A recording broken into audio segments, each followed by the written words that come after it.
Imagine a world where small acts of kindness create a ripple effect of support.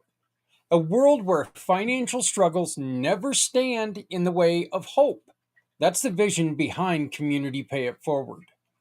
After a life changing motorcycle accident, I saw firsthand the devastating impact unexpected financial hardships can have on families. That's why I started Community Pay It Forward, to ensure that no one faces these challenges alone. Community Pay It Forward is more than just a single program. Through community impact and packed podcasting, people all coming together, we amplify the voices of those making a difference.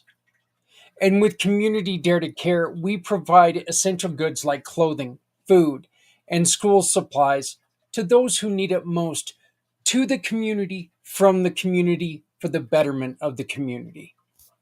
With Community Pay It Forward, we support families, children, veterans, community projects, no matter where they are.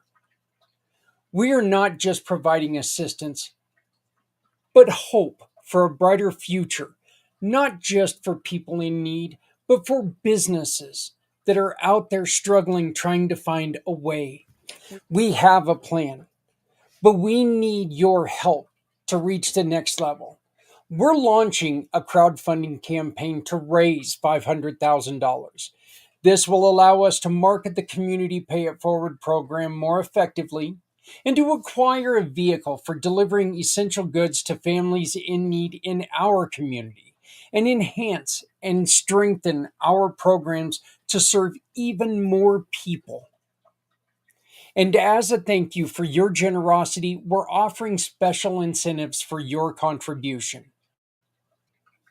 As we tell people all the time, your donation, big or small, will help. It'll create lasting impact on our community. Join us in building a future where generosity and compassion lead the way.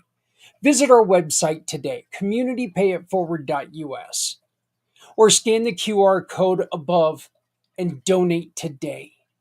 Together, we can pay it forward because no one needs to go it alone when we all come together. Z-World Webs and Community Pay It Forward present Gifts So Good. Join us in fighting against animal cruelty prevention this April. Every purchase supports an animal care program. If you run a care program, Z-World Webs and Community Pay It Forward present Gifts So Good. Join us in fighting against animal cruelty prevention this April. Every purchase supports an animal care program. If you run a care program, what if one small act could change a life? What if your everyday purchases could support a cause? Join me for a special 3-hour podcast as we introduce incredible giving partners. Hear inspiring stories. Learn how you can shop with a purpose. And be part of a movement that turns kindness into action. Tune in, ask questions, and discover how you can pay it forward today for a better tomorrow. Your business is your American dream, but today opening your doors comes with tough questions. Will customers walk in? Can I stock the shelves with what they need? Can I afford salaries? And how do I compete with the big box store down the road? That is exactly why we created Community Pay It Forward. Because in hard times, we need stronger communities led by people with bigger hearts. Our Shop, Click, and Pick program makes it simple. Every purchase at a participating small business supports a cause you care about. You shop, others thrive. Even when money is tight, you can still make a huge difference. You're not just shopping, you're supporting families, nonprofits, and your neighbors. That's the power of community. That's the power of the Community Pay It Forward family. When you join the Community Pay It Forward family, you will be seen, you will be remembered, and you will be a hero for people in need everywhere. You, your business, and Community Pay It Forward. Because no one needs to go it alone when we all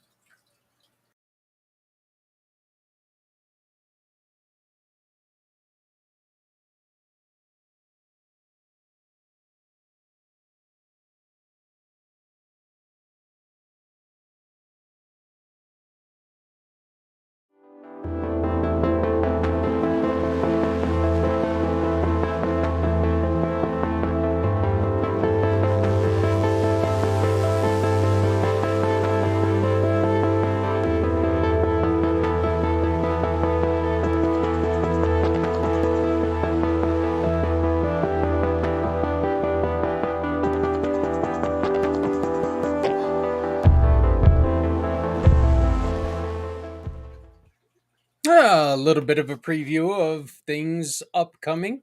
That's our new introduction. I finally got around to doing it.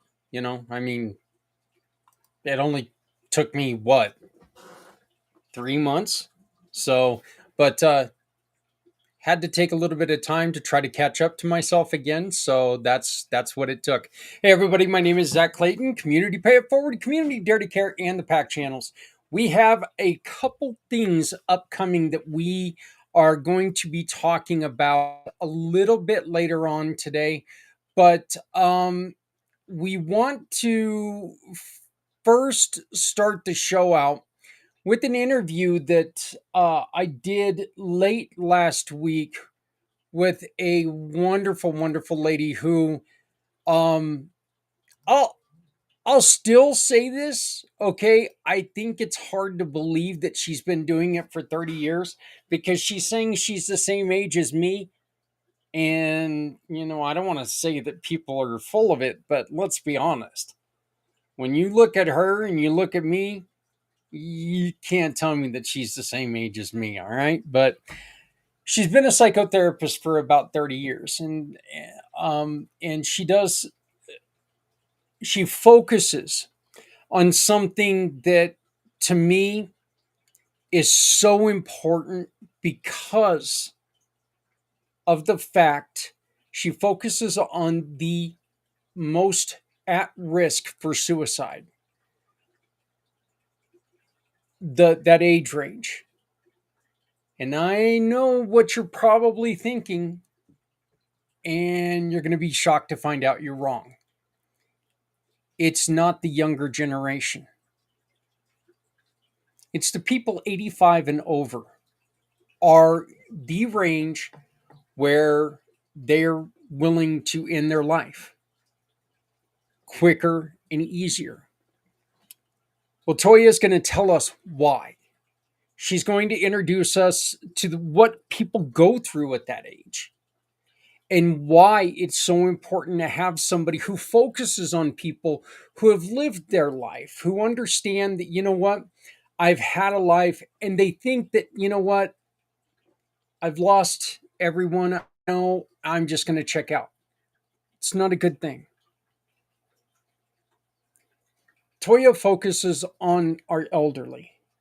And when she told me that, I remember looking back at the CDC records and seeing that the elderly are the group. It's actually the in which this is two different age groups, 75 to 85, and then 85 and up. Those are the two groups where people are more likely to take their own life. I believe it's like 22.8 out of every 100,000, or I don't quote me on that. Well, you know what? I'm gonna do this here real quick. I'm gonna bring this up. You will see this in this interview, but here's just a couple things. Non-Hispanic, American Indian, or Alaskan Native is the highest rate of racial suicides. Non-Hispanic white is secondary. And these are 2023 statistics. These are the latest statistics that are out right now, okay? But it is 23.8 per 100,000. Non-Hispanic, Native Hawaiian, or other Pacific Islanders. Again, there's one that you wouldn't really think. They live in tropical, majestic beauty. You would think that their lives are wonderful. And that just proves the point. You never know what someone else is going through. Non-Hispanic, multiracial. Black, Hispanic, and Asian. So that's the racial breakdown. You got 23.8%, 17.6. Actually, it's not percent. I'm sorry. These are 23.8 people out of 100,000, 17.6, 17.3, and then you've got a massive drop after that to 9.2 people per 100,000. So we see where we need to have a little bit of attention given, and let's be honest, we need to catch the attention of these 6.5 Asians. We need to catch their attention. We need to find out what's wrong with them. So I don't mean by any means, well, the Asians, the Hispanics, they don't have a problem with suicide. Yes, they do. If we've got 8 out of 100,000 that are killing themselves, that's 8 people too many. So we do need to focus on this. We need to figure this out. But you can see the breakdown. Males, and unfortunately, and I hate to say this, but the female rates are going up, okay? And the male rates are not coming down. So it's not like one's going up and one's coming down. Um, these are what they are. But the adjusted rates per 100,000, 22.7 males as opposed to 5.9 females. And again, those 5 point females, that they're going up because of the feelings of being alone, feelings of just defeated feelings for both males and females. Okay, but here we go. You're going to see this again in the interview. And when I played this, Toya was shocked and she was like, I haven't seen that and so I ended up giving her this scale when we were done. But 85 plus, 22.7 out of every 100,000 for 85 and up. 75 to 84, 19.4 for every 100,000.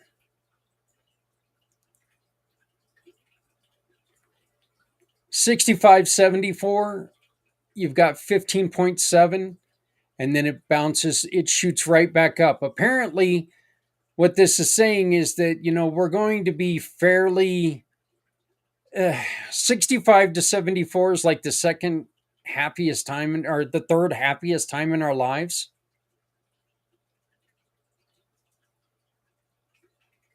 But if you look at this, these are a lot of these, which was again, this is a little shocking to me. Okay, these are all professional ages. So you're 25 to 64 range. These are all your professional ages. These are and 24 is pushing it when I say professional ages. But if you really want to look at it, go up to 34, 25 to 34, to 65 to, those numbers are just heavy and they're wrong. They're wrong. We don't need people feeling like this.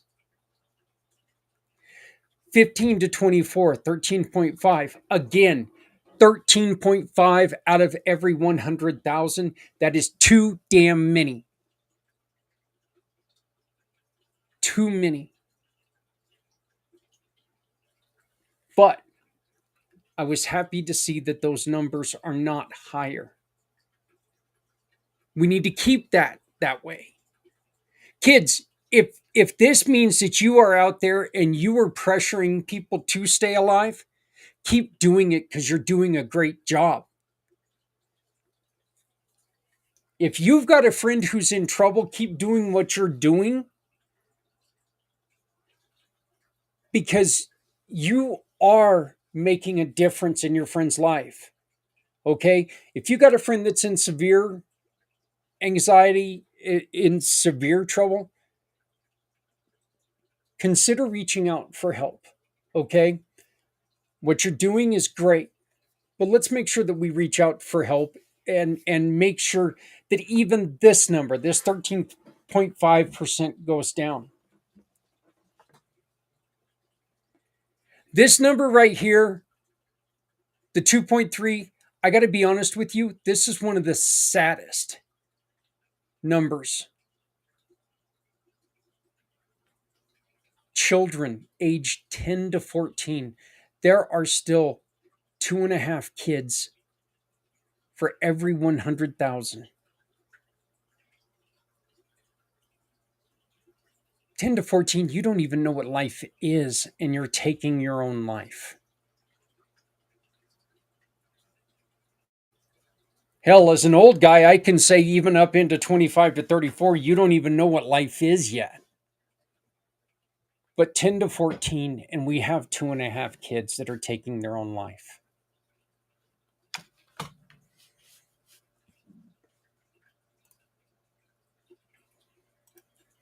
You can find this chart if you go to cdc.gov/suicide/facts data dot hotmail, I guess, or HTML.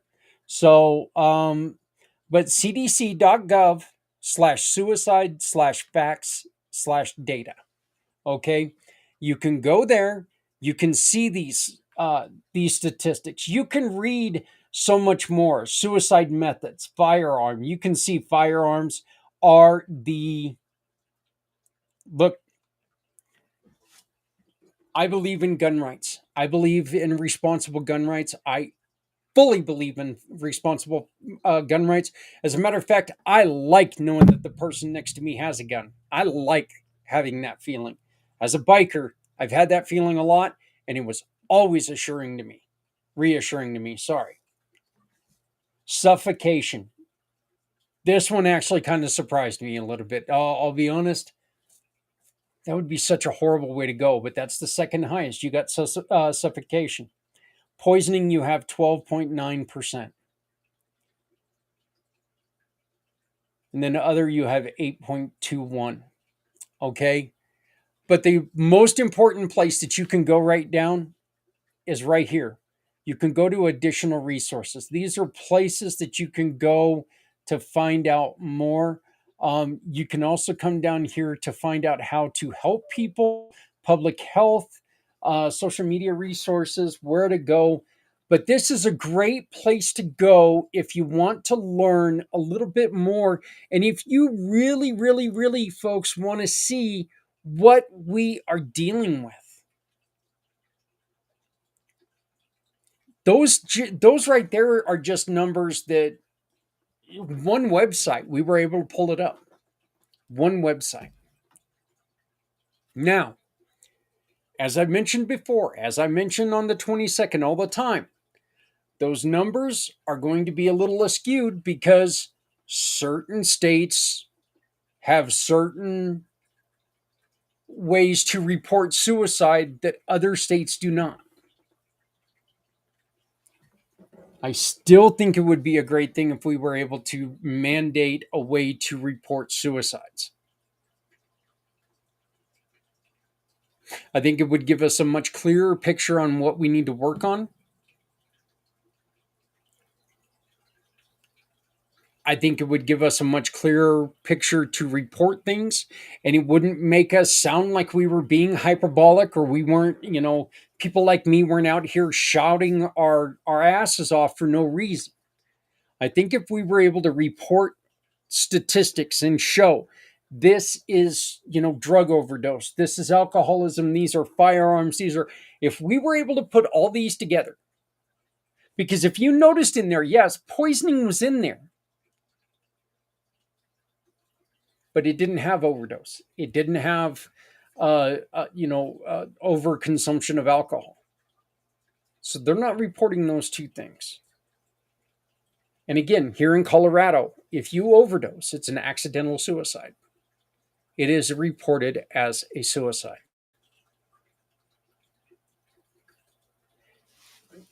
I'm going to tell you, as somebody who lost a couple friends to overdoses, to overconsumption, it hurts. It hurts your soul when you hear the words accidental suicide. and it'll piss you off because you'll hear the word accidental suicide and you'll be like, my friend didn't kill themselves. They messed up. They OD'd. They didn't commit suicide.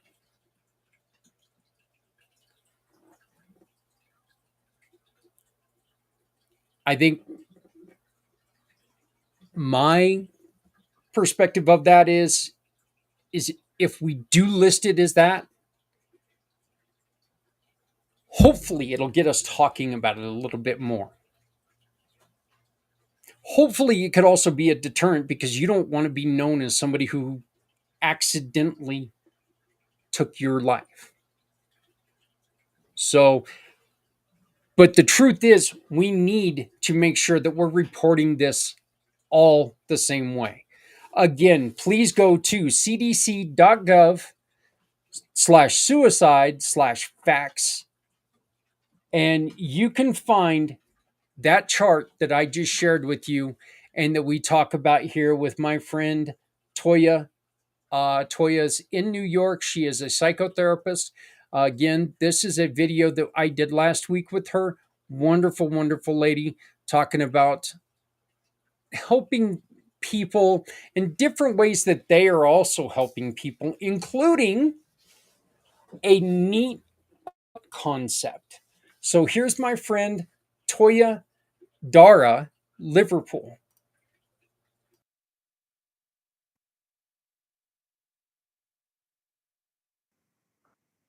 Continuing our conversation on mental health and some of the ways that people struggle, some of the ways that people have struggled, and more importantly, some of the solutions that are out there.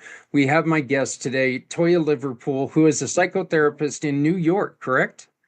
Yes, New York State. New York State. Are you on Long Island or? I practice all over. I have an office in Terrytown, but also now in Brooklyn. I recently opened up in Brooklyn, but I am licensed in New York State and actually New Jersey. So I practice telehealth in both states. Yeah, you've kind of got a unique um second job in one of your offices too. Did you want to talk about that? Give it a little bit of a push? Are you talking about the cafe? Yes. Okay. Yes. A year ago, me and my partner opened up a cafe in Brooklyn. It's called the REP Music Cafe. And it's really what we consider a second space. Because in this space we promote different artists. That would be visual artists, musicians, dance, because my partner is a dancer, a professional dancer.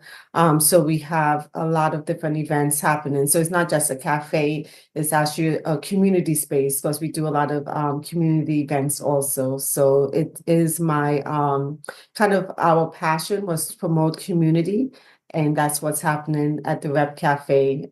So yeah, very proud of it. Just that place sounds so cool. I really I think it, and it's funny because I no longer drink, which you guys turn into a bar at night. I no longer drink and I don't drink coffee either. So I would just be going there for the art aspect of it. But honestly, and let me ask you this, with what you do in psychotherapy, Mhm.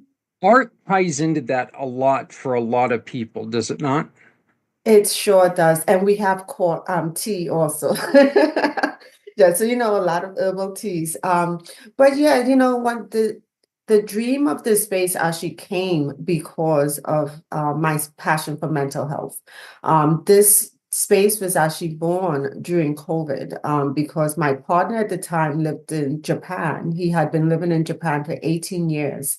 But we were high school sweethearts and best friends and remained in contact throughout the years.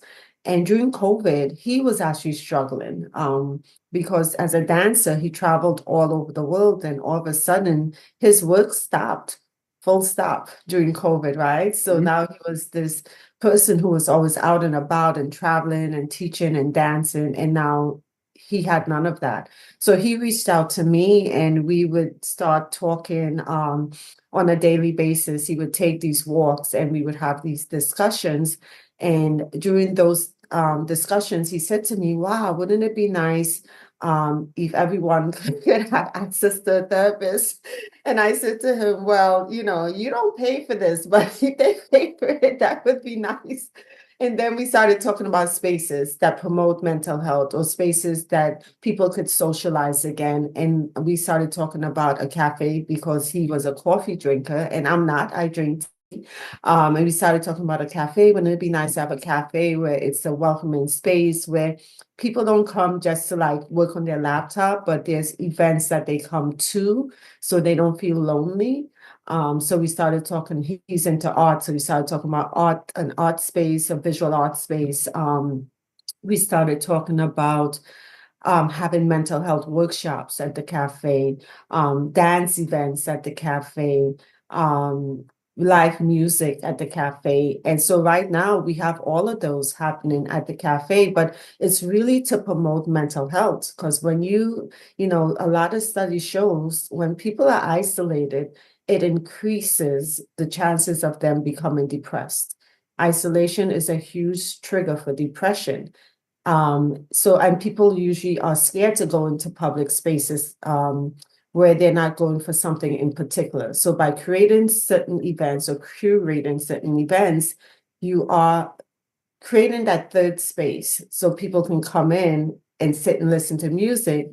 But the hope is they're also going to socialize with like-minded people or they're going to meet a new friend. So, one of the things we say at the rep is come to meet a friend, come to bring a friend, come to be a friend. And that's what it has become, and it's really a safe space for people.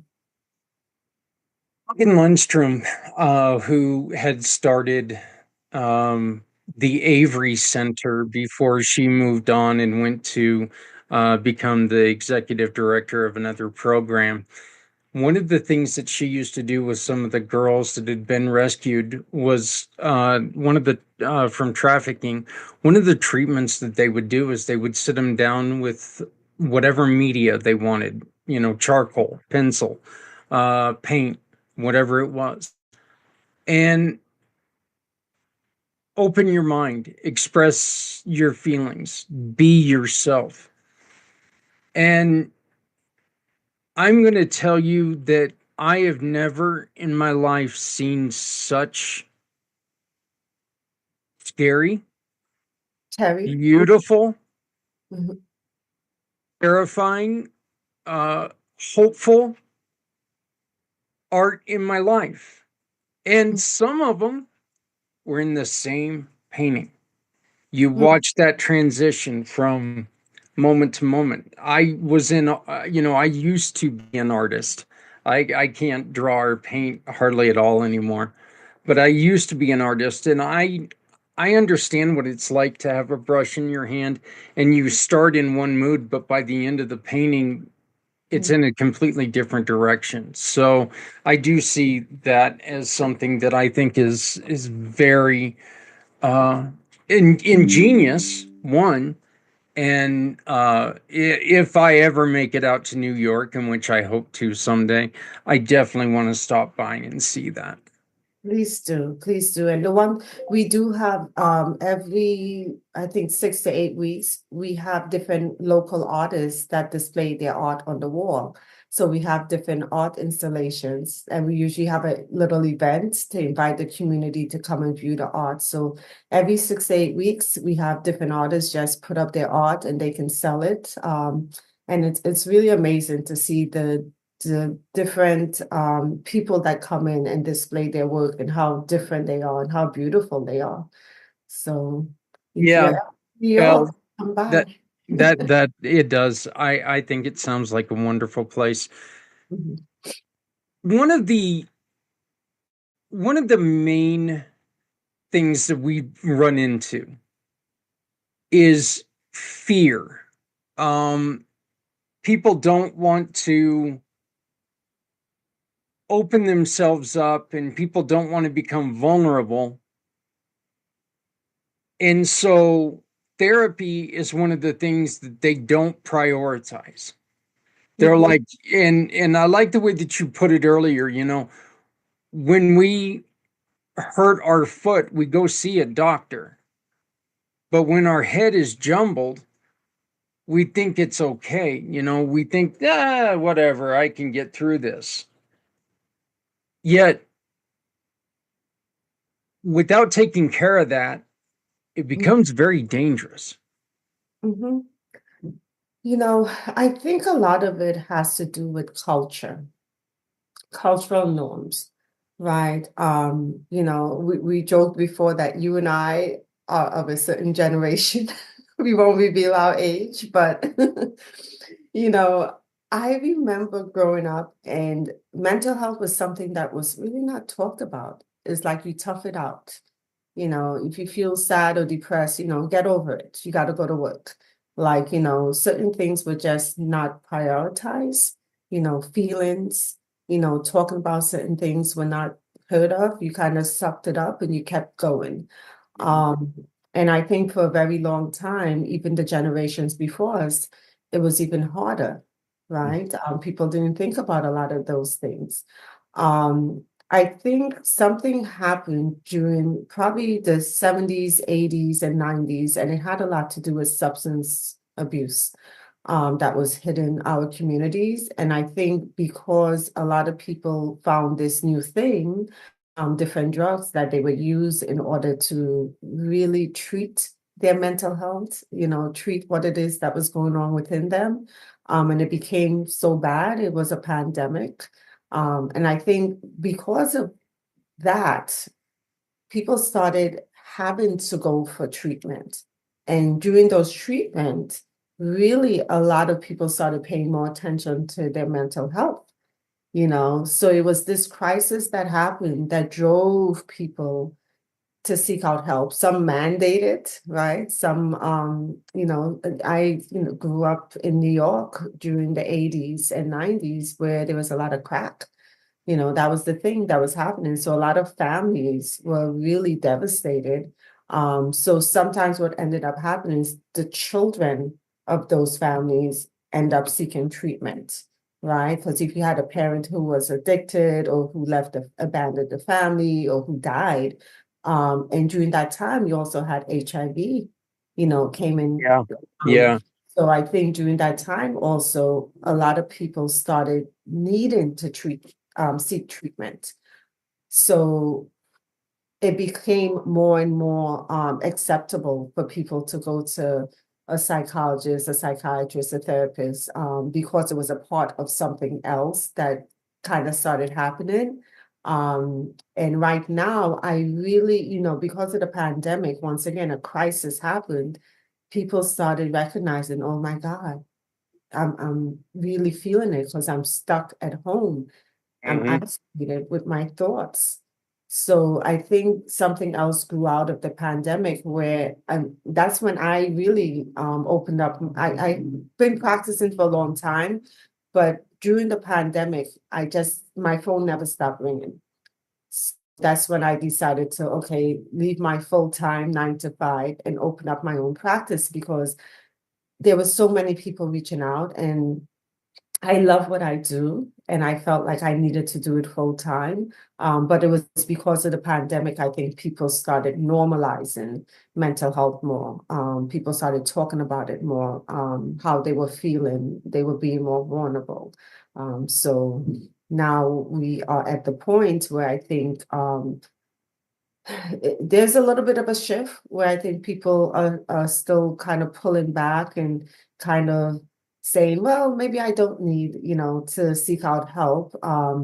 And so I'm so happy you're having this discussion with me because without your mental health, nothing else really matters when you think about it. You might have a lot of goals in mind that you want to accomplish. You might have, people who depend on you. But if you're not feeling good up here, nothing happens. Like, it's such a powerful, I think I was drawn to this field because I was so impressed with how powerful the mind is, and I continue to be fascinated. Like when you look at people who you think have everything in the world, it's like they have money and fame and everything else, and then they commit suicide, you know? And it's like, why? Like, what happened? Like, what you could have gotten help. Like, what's going on? But when you're in that headspace that you feel like there's no way out, you kind of you get trapped in your own headspace, and for some people they think that's the way out. So it just shows you how powerful that mind is sometimes.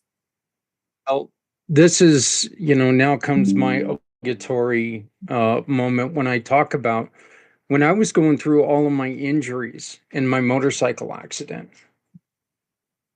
And one of the reasons why I wanted to do this show, talking about mental struggles, mental health, and stuff, is because I noticed that there was never any healing going on because the mental health aspect of everything kept blocking me from feeling good.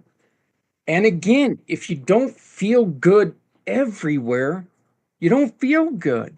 I mean, if you've got stressors coming because you can't find food for your family, you're not going to feel good. You're not going to feel whole, and you're going to struggle. And so I like that you wanted to bring up, prioritizing mental health, because it is really something that, look, it's scary. It's scary getting to know yourself. Mhm. You're with yourself. You're the only person that's with yourself 24 hours a day. Yet you can surprise yourself quite often. And you know, there are times that you find out stuff about yourself that you're like going, ooh, I don't know if I like that guy very much.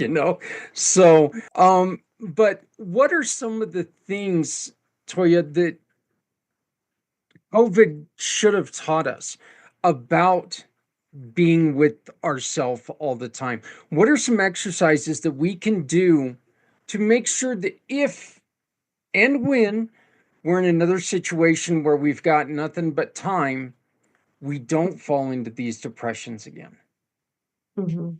Well, there's a few things, right? And I think I'm so happy you brought up COVID, because COVID for some people was a gift. It made us sit with ourselves. And for some people, it made us be honest with ourselves without having distractions. Because when you think about life, work can be a distraction, right? You're not feeling good in the morning, but you got to go to work. You push aside what you're feeling, you get up, you go to your 9 to 5, you get distracted, you're involved in meetings and other people and all of that. As soon as you go back home, the thoughts come back, Mhm. right? Socialization could be a distraction too. It can be helpful, but it can also, if I'm not feeling good, my friend called me, want to go out for a drink. Okay, you know what? Forget these feelings. Let me go have a drink. So what COVID did, it made us sit still. It made us be more mindful, which is something people sometimes run from. When I say mindful, I mean being able to really pay attention to the moment that you're in. And for some people, paying attention to that moment can be difficult because it makes you evaluate what's going on in your life right now. And for some people, it's just too much. They don't want to evaluate what's going on right now because they may not be happy or satisfied with what's going on right now. So a few things that I think COVID has taught us and that we can continue to do in order to make sure that we are living a healthier lifestyle, or that we are on a path, is one, being still for a moment. Taking a moment out of your week to really just sit still with yourself. And we call this being mindful. Some people do meditations during that time in order to kind of settle the mind a bit. If you are not trained on meditation or you don't know much about it, Google it, look it up on YouTube. I always tell people the best meditations are the short ones, the ones that are guided. There's a lot of free meditation resources, but sitting still for even 3 to 5 minutes can allow you to just be in that moment. Another thing that I personally find helpful is journaling. Being able to write down your thoughts, your feelings, to kind of track your moods can be really helpful. A lot of times we push aside our moods and feelings because once again, I think that aspect of being strong, I don't need to, tap into those feelings. You know, People kind of push it aside. But being able to say, okay, Friday, I felt really, really sad. I don't know why I felt sad. And then on Sunday, I met up with a friend and I felt a lot better. Being able to kind of track and see the shift in your mood can be very helpful later on because you can see that you have ups and downs. It's not constantly feeling sad. So that's something you can do for yourself without even needing a therapist, is paying attention to your mood, being mindful, and another piece is taking action. A lot of times it's really difficult, I think, sometimes for people to turn intention into action. So recognizing that you need to do something, if you're not feeling good, if you're feeling sad or anxious, or you have intrusive thoughts, being able to take that next step and take action is like sometimes, maybe you do need a therapist, maybe not. Sometimes people just need to be able to call a friend or talk to a family member that you trust, or go for a walk or exercise. Like there's different things that you can do in order to help you. But I think taking action and not always just letting it sit too long can sometimes be a problem. And I would like to, even throw in taking the appropriate action because there are too Mhm. many people who are, oh, to hell with this day, I'm going to go have a beer. And that's just not the appropriate action to use. Yes. You specialize in an age group, and I wanted to share this with people because I've said this before and I've got a lot of kickback from this. Well, I wanted to prove it right here. This is CDC suicide data. And if you look, Mm, 85 plus is the highest mm, age group. 22.7 out of every 100,000 people, 85 and plus, are the ones who kill themselves, who are taking their own lives. The second is 75 to 84. So, where you would think it would be in these ranges here, the 15 to 35 or 15 to 44, you know, they're they're down there a little bit, and it's just astonishing when I saw this number. I never ever thought that number would be what it is. But mhm, Toya, when you and I were talking, you really brought the realization, or you brought clarity, not realization. You brought clarity to why this happens. Why do you specialize in helping people who are aged, who have lived that life? Why did you start to focus on our elderly? mhm. It's actually very personal to me. Um, I was fortunate enough to spend a lot of time with a grandmother who was also my best friend. Growing up, she was a person who paid a lot of attention to me. She was funny. She was the rock of my family. And I really loved her. And I remember as a child just sitting with her and she would tell me all these stories. And at the time, I had no idea what she was talking about. But it stayed with me because she would take an hour out of her day. And she was a busy grandma. She was always cooking and cleaning and doing all kind of stuff. But she would always sit with me and talk to me about her life, about things. And I think she would talk to me, but it was one of those things where I think she was actually talking to herself, and I just happened to be there listening. But it really stuck with me. And I remember growing up thinking, wow, she lived an amazing life. What a strong woman.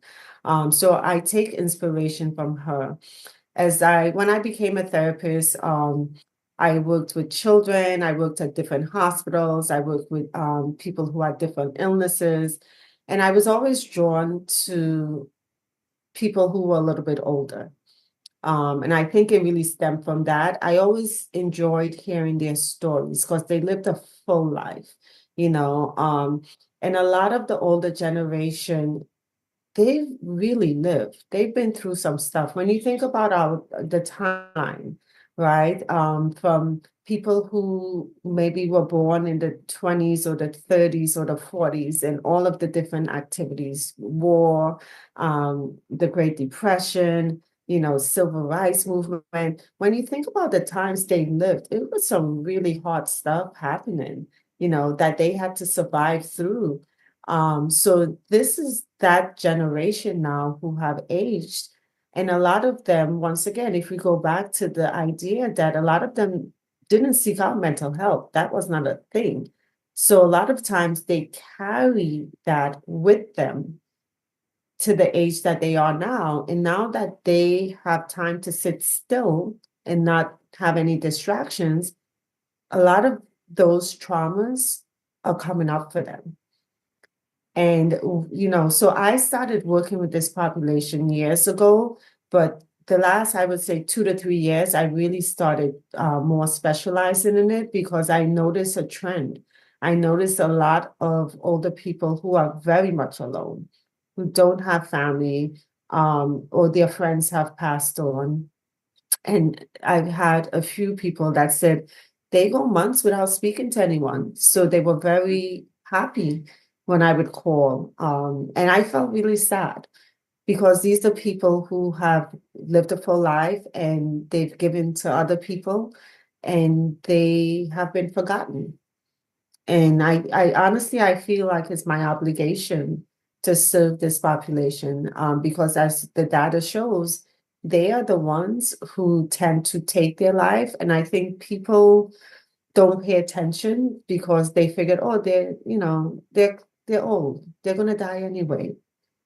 So, and it's sad. It really does hurt me to think, instead of honoring this generation and trying to help them and trying to, especially at the end of your life, you should be able to feel joy and to feel proud and to feel happy, but for some of them, the loneliness once again triggers a lot of depression.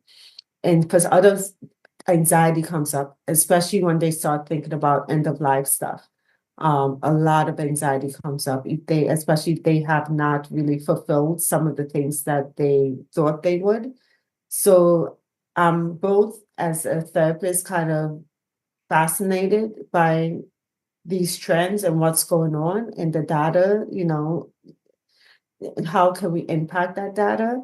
But I think from a humanistic point of view and a personal point of view, I feel obligated to really use my skills to help this group. Yeah, and I think when when you put yourself in that self-induced isolation, or when you put yourself, or when you find yourself in a time of isolation, you don't have anybody else telling you, no, you've got something to live for. Mhm. We've, you need to be here. And that is one of the reasons why programs like Meals on Wheels and, even just going to check on your neighbor who's a little elderly is always such a great thing to do. And it doesn't cost you anything because showing them that, yeah, I may be alone, but I'm not alone. I think that means so much. And I just showed, look, it is fact, they feel like life is over. They've lived their life. They may have, they've lost everyone that they loved, Maybe, you talked about it when we first met. Maybe they don't have kids, or their kids are estranged, or whatever. They don't have anything, and so they're like, I'm done. I'm done. So, I want to touch on two more really quick things. One of them is a lot of people use financial stresses for seeking help. Why is this a misnomer? Mhm. I think people sometimes think it's too expensive, right? And I think for a while, even as a young therapist, when I first came out of school, I would always think, okay, maybe they're right. Maybe therapy is just not affordable for a lot of people. And as I went through my career, I started to think of the things that we prioritize. Um, and I think it's because people sometimes devalue mental health that they don't see it as something that they should pay for. And it's a sad thing because, once again, going back to the idea that without a stable and healthy mind, you may not have a life or you may not have a good life.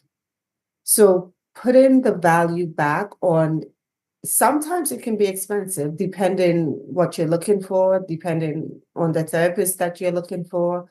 It's one of those things too where I hate to say, but is you pay for what you get for what you pay for, right? So if you do value your mental health or you're really struggling, and there are people that, of course, it's certain therapy are just not affordable to them, and insurance does provide. But I think, sadly, the insurance companies, their goal is to make money at the end of the day. And this says, even with the medical field, right? I'm stunned sometimes to hear some doctors how much they make when they work in community agencies. So a lot of times they do it out of the goodness of their heart, because even though they've had tons of education and experience, if they choose to working like that, that they're not making a lot of money. A lot of them have other jobs. As a therapist, when I first started out, I had three jobs. I was working at a community agency, I was working at a hospital, I was working, in order to pay my expenses because I have three kids. So it was a constant balance. And I remember when I said to myself, you know what? I cannot survive solely on insurance payouts because the insurance companies really don't pay therapists that much. And as someone who's getting closer to retirement, I'm not there yet, but on my way, and I have my own business, I have to start thinking about that. So for me, I've made the shift where I do take some insurance, the ones that are easy to work with. I do take some Medicaid, but once again, the ones that don't give me pushback and easy to work with and don't want me to pay them if I see a client for an hour versus 40 minutes, like so, but what I've done for myself within the last couple of years is I said, you know what? I'm not going to accept insurance from the ones that I feel are not serving as well, not serving me. And unfortunately, that will cut out some of the population that I used to work with. But my shift in focus now is on older individuals who just want therapy, and I feel like sometimes we do have to prioritize certain things in life. For me, it might mean cutting out my tea runs or cutting out certain things and saving up. To in order to pay $150 for something that I really want, So I really feel that to put the value on them, and it might be a little bit controversial because there are some therapists that say, "Oh no, you should always take insurance," but I really think that it's a balance. It's a balance. The fact is, insurance companies are not multi-billion-dollar organizations because they like to give away money. They Mhm. don't, where, you know, in a perfect world, I'm pretty sure you'd love to take insurance from everybody. Oh, yeah. And I did. Yeah. I did And for a in while. a perfect world, you'd Mhm. like to make sure that that insurance is paying you market value or what you're worth, but they don't all the time. So that is something that is, I mean, and me personally, I do understand, and it thrills me to hear that you still take a lot of the insurances because we know that you're dealing with the elderly population. Medicaid is what they've got. Medicaid is about all they've got left. So, it's wonderful to hear that you do that. Toya, I would like to make sure that you know that you are always invited to come and talk to us whenever you would like. I have really enjoyed these past couple minutes to hear about you and what you do, your background. How did people get a hold of you? So I recently opened so the cafe. We created a space downstairs in the cafe that I'm gonna start seeing people after hours there in person. And the so but I have the Growth Wellness Services. I'm sorry, it's a scam. Growth Wellness Services is my website, and all of my contact information is on the website www.growthwellnessservices.com. And I can always give my email and my phone number if that's helpful. My number is 914-595-6682. And they can leave a message, and I usually get back to people within 24 hours. And we will make sure that all of that information is posted in the information on this video. Toya, thank you. You're Thank you for coming welcome. and talking to us. Well, thank you for having me. You're doing great work. So are you. And again, I was excited to talk to you before I knew that you took care of the elderly.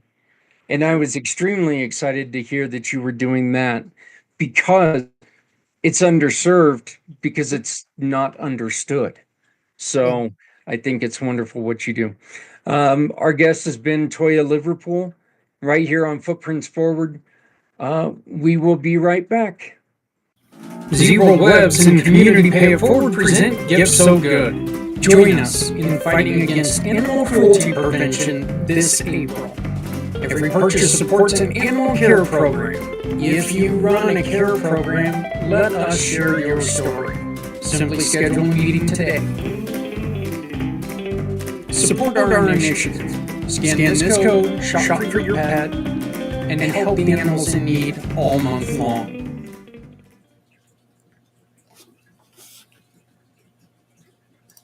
We are trying really hard, Z and I, to get that pet store up and running.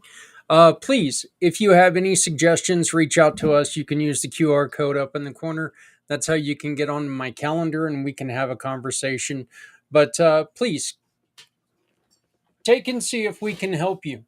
If you have any suggestions for the shop, let us know. We want to be your one stop shop, your pet store with a heart. We want every time you give your pet a gift, you can do so much good. So, Gift So Good, online pet store. We are not one of the biggest. We're not yet one of the best, but damn it, we're going to try. So, we're going to do our best to make sure that we get whatever you need. And we're going to try our best to make sure that we're the pet store that you come to because you realize every time you make a purchase, you can do good for someone else. Hey, we are 2 to 3 weeks away from Community Pay Forward mobile app coming through. We are so excited about this. Every day I get I get the little notice. I've got the app on my phone, but that's just because they've given it directly to us. Where right now, the app is being approved by Apple and by um, Android or whoever, the Play Store. So we're getting that all situated. We're getting all the partners, all of that. We're getting it added in. Things are looking good. It's going to be so much easier to use the shop, click, and pick platform. All you're going to have to do is find your partner, find who you care about, take a picture of that receipt, and send it to us. That's it. That's all you're going to have to do, all from one app. It is looking fantastic. If you would like to learn more about what we're doing, you can always take and scan this QR code. It is for my card. That is the best way to get a hold of us. You can also, of course, take and I need to explain a little bit about the phone thing to people, because I know when I say please text my phone first, it sounds like I'm being an a-hole. There's a reason for this, okay? After my motorcycle accident, I lost the hearing in my right ear. This one is my right ear, and that's the one I'm deaf in. Not this one. I was actually looking at myself, and I went to go point at my picture's right ear, and that's actually my left ear. So my right ear, I'm deaf in this one. Oy vey. Anyway, deaf in my right ear. If I'm in a place where there's a lot of noise, if I'm in a place where there's a lot of motion, if I'm in a place that is full of distractions, I cannot talk on a phone. So if you send me a text, I can take the time to get into a place where I can concentrate. When I put something over my good ear and I can't hear anything, I hear everything. So everything tries to input through this one ear, and I can't hear you. I just flat out cannot hear you. And I cannot believe that screen timed out that quick. But that's the reason why I asked you to text me first, okay? It has nothing to do with I'm trying to blow off your call. I'm trying to do whatever. But if you text me first, 970-909-0751, 970-909-0751, I can get back to you as soon as I'm in a place where I can talk, okay? So that's the whole reason why I asked you to text me before we have a phone call. You can also get a hold of me by going to Zak, Z-A-K, Zak at communitypayitforward.us. Or you can use my For My Card, which is my digital business card. They are a Community Pay It Forward partner, meaning if you would like a digital business card of your own and you order it through us, you get to donate a portion to someone you care about. One of the other changes that we are making right now, we are going to have it to where, you know what? No muss, no fuss. You want to join the program? You can build your free profile for your business on the website.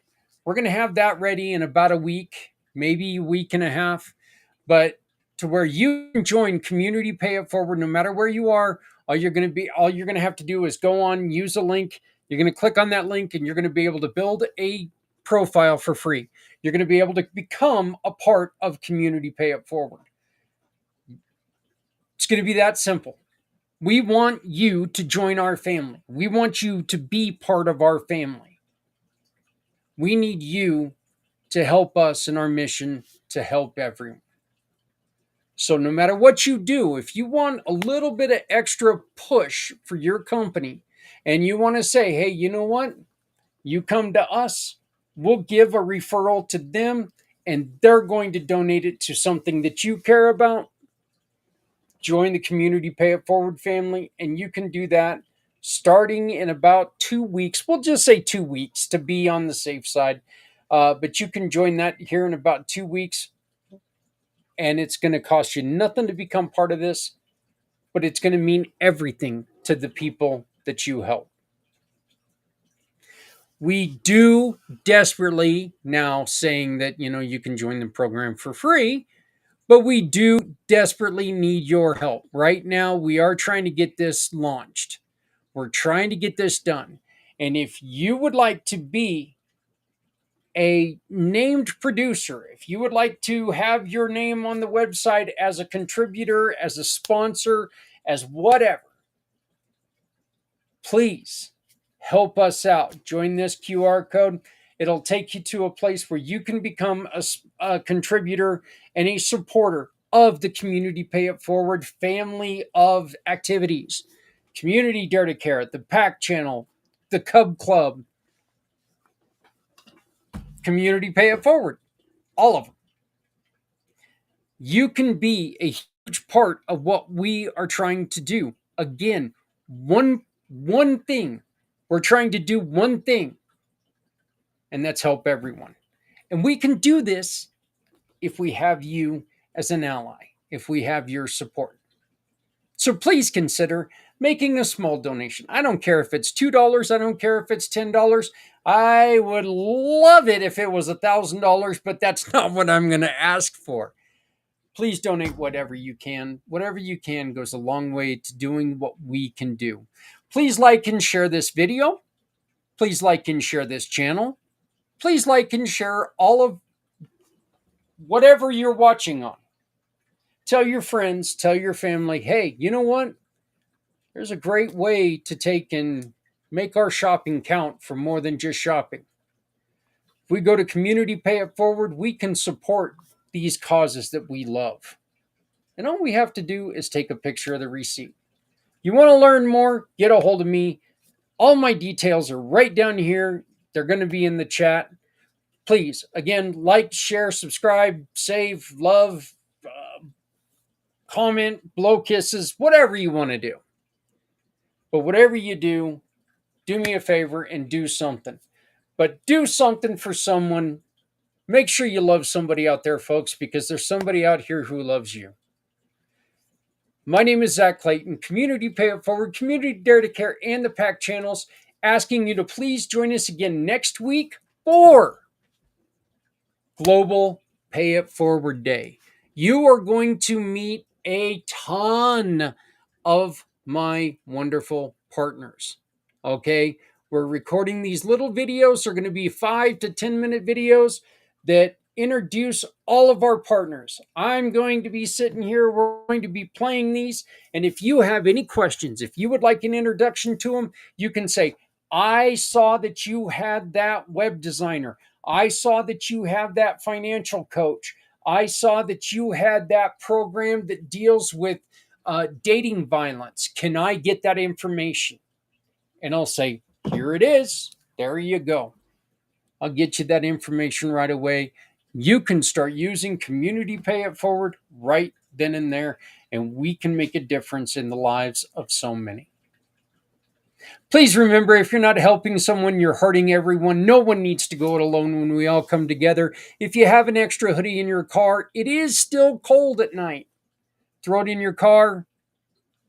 If you have an old hoodie in your car, okay, if you have an old hoodie in your closet, put it in your car. Give it to somebody out there struggling with the elements. Means nothing to you, means everything to them. If you make a little bit of extra food, throw it in the old hillbilly Tupperware. Throw it in an old butter bowl, in an old Cool Whip bowl if you're a fat guy like me. Zap it in the microwave. Take it to somebody who's struggling with hunger.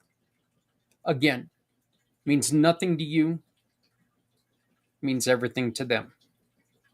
Please love somebody out there, again, because somebody out here loves you.